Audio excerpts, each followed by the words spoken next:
Hello everybody and welcome to Lawrie's Mechanical Marvels and this month's edition of Lawrie Goes Loco. Today we're here at the Old Kiln Light Railway at the Museum of Rural Life in Surrey. The railway had its beginnings as the Wey Valley Light Railway and it started in the 1970s, but the site on which it was based got sold for redevelopment, so the railway was without a home.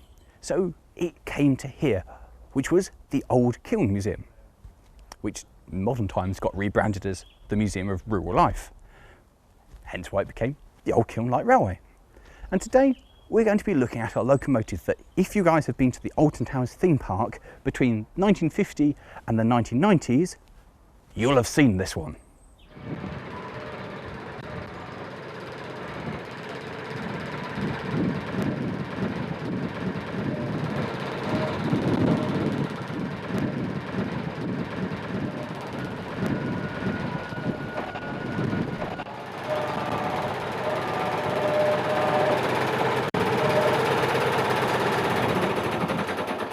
This is Altonia, and she is a Bagley, and she in fact is Bagley number 1769 of 1929.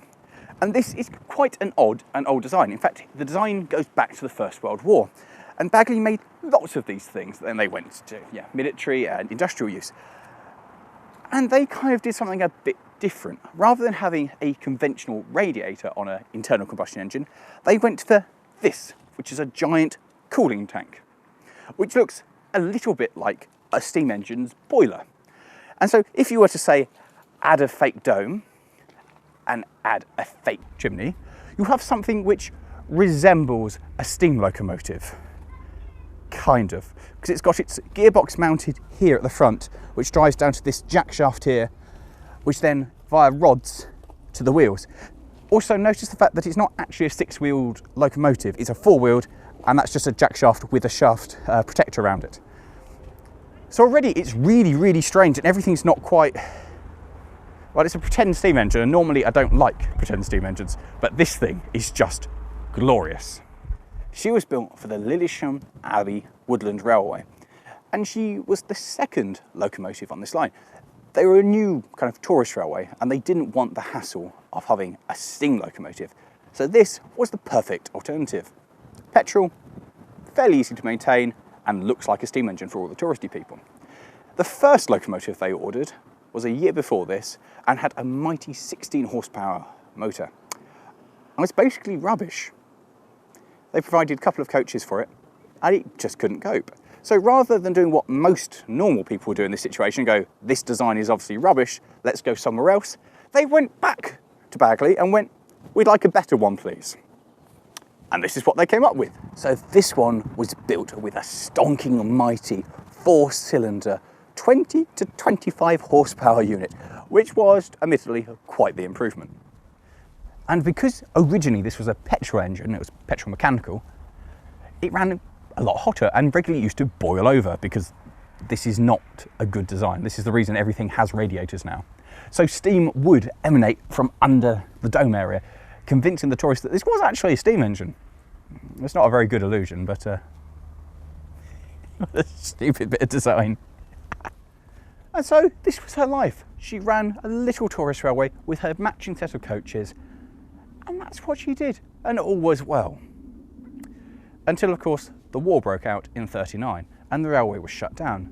I guess they thought that after the war they might open it up again, but that never happened, and that really should have been the end of the story for this. It languished in a shed, and nothing happened. Until 1952, where she was bought and went to Alton Towers. And she became the locomotive that ran the railway at Alton Towers. And the railway changed quite a lot over the years, but she ran continuously. In fact, till 1963, where the original engine went pfft. And again, that should have been the end of this thing. But no, they decided what they'd do is put a Perkins 3-cylinder diesel in there with a hydraulic transmission. It was sometime after it had its new engine and transmission that it received its new name. The owner of Alton Towers went, we can't possibly have a locomotive without a name. And so it became Altonia, because Alton Towers, and made it feminine, because all steam engines, diesel engines, locomotives in general, are all female.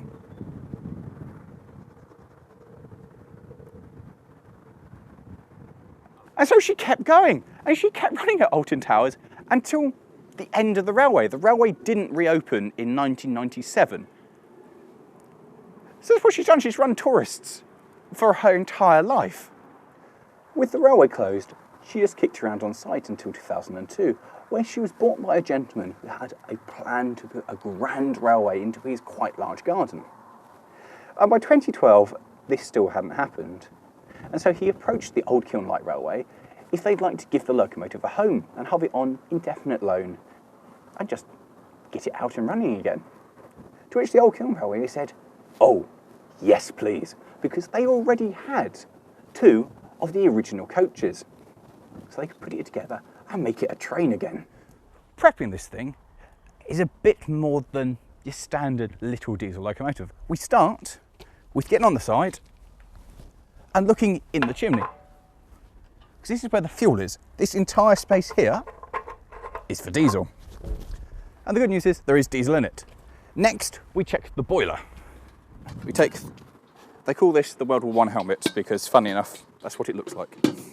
That can go there, that can go there. And we take this little thing off here. We looked to make sure that is full of water. Now, that's the water it uses for cooling, because it doesn't have a radiator, as I said. So everything is done by a large cooling tank, which is just a bonkers design. So obviously making sure that's full of water is somewhat important. We put that back on, put the tin helmet back on, and do that back up. Why? Paintwork, by the way, is the original colours that Alton Towers had it in. And it's basically in as left condition. They've painted this back up again, but this is as it was. Right, next thing to do is actually move on to the engine. So we take these clips up, lifting this up, and there's this wonderful health and safety friendly catch here, which flicks around and holds a rather large piece of plate out of the way on little catch. We check the engine oil and just go on the dipstick and go, yes, there is indeed oil on it. And we've had it running, so I know it's full of oil. And we put that back and go, there is indeed an engine in there. Good times. Put the little hooky thing up out of the way and shut this very nice catchy thing down.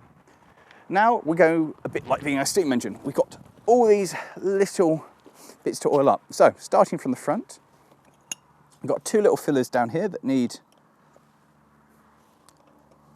come on oil can, thank you, yes. Fill these little lubricators up for the front of it. It's got little trimmings in. Fill that up with some oil. Lovely. Then under this plate here, there's a little hole, and that's what oils up the jack shaft, or the dog drive. And so shoot a load of oil into that. Load of oil. Yeah. That's now got oil in it. We have here, just like what I'm used to on full-size steam locos, the little oily points for the bearings on the rods. And I've overfilled that, but that's not a bad thing. So far more prep than what we've been used to on little industrials. But he's really cute.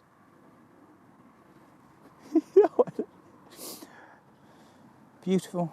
And now the most complicated thing is, because it's an old design, it's got proper old axle boxes, so I've got to reach right into here with the oil can. The oil can has to go with. Lift a little flap all the way inside here, which you can't see. Oh God, this is awkward. And fill the axle box up. Why? I'm all for old machines, but this is awkward. I can't get to anything. So we've got 4 of these to do. 2 at the front and 2 at the rear. The problem being, the ones in the rear, we have to do from inside the cab. Which brings me to the next problem of getting into this thing. I'm going this side. Pull back this bit of carpet, and hidden right down in there, oh, this is really awkward, is the oil filler for the axle box. Oh, stay out of the way, carpet. I need more hands to do this, it turns out. That sits like, thank you. And then shoot some oil into that axle box. Okay. I have never come across a narrow gauge engine which needs a pit more than this. The axle boxes are so difficult to access. I mean, if you could get underneath it and reach up, no problem. It's designed like a full-size locomotive. And with all the gubbins and the pipes along this side, I don't know how you're meant to get to that axle box. That's basically impossible. This gets a 1 out of 10 on Lawrie's accessibility. The guy who designed this was clearly of Great Western origin. None of it makes any sense. I mean, the engine is a lot bigger than the original, but how are you meant to? I don't I'm just going to ignore it and move on to other bits. I don't normally get frustrated with trains or locomotives or anything rail related, but stupid train. Dear oh dear. Now the oil can is now here in this hand, whilst the other hand is inside the locomotive, and I'm not entirely sure how to get this hand to join.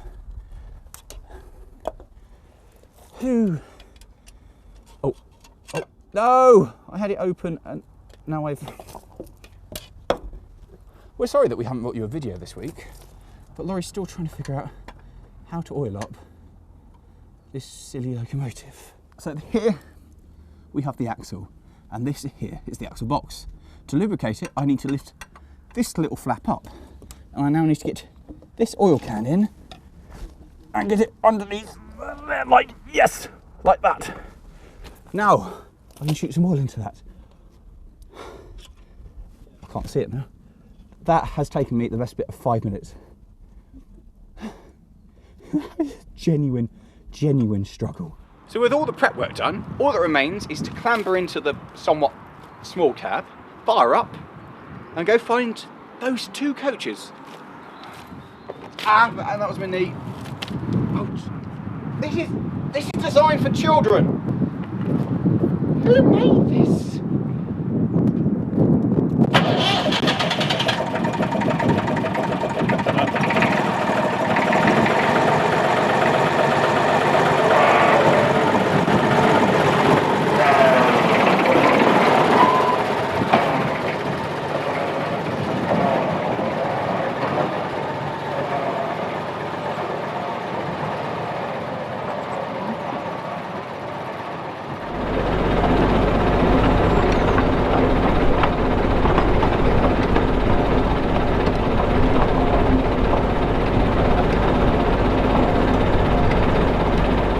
So we've gone and picked up the whole train. So this is the original coaches that came with the locomotive back together again, which is just awesome.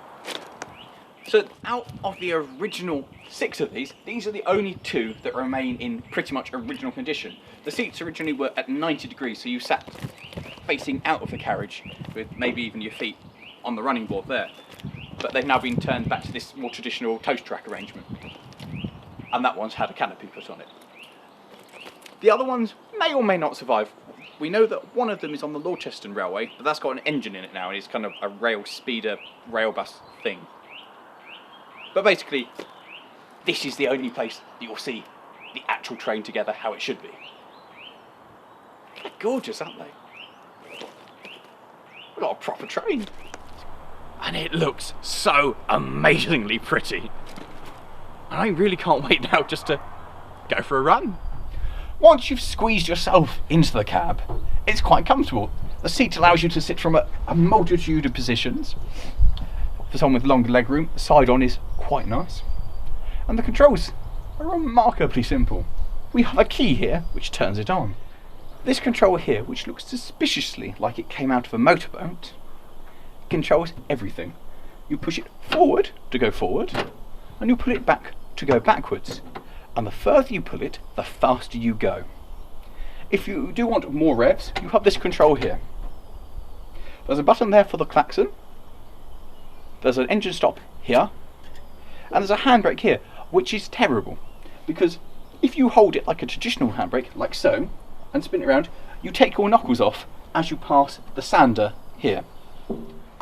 Down on the floor we have a dead man's foot pedal as well. And that literally is all there is to it. So let's go.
had the opportunity to drive on the narrow gauge, because this is just fantastic fun.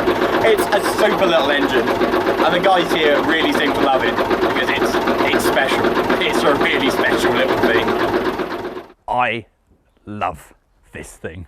It's just so much fun to have a drive in, and it just looks so very gorgeous, especially with the two coaches.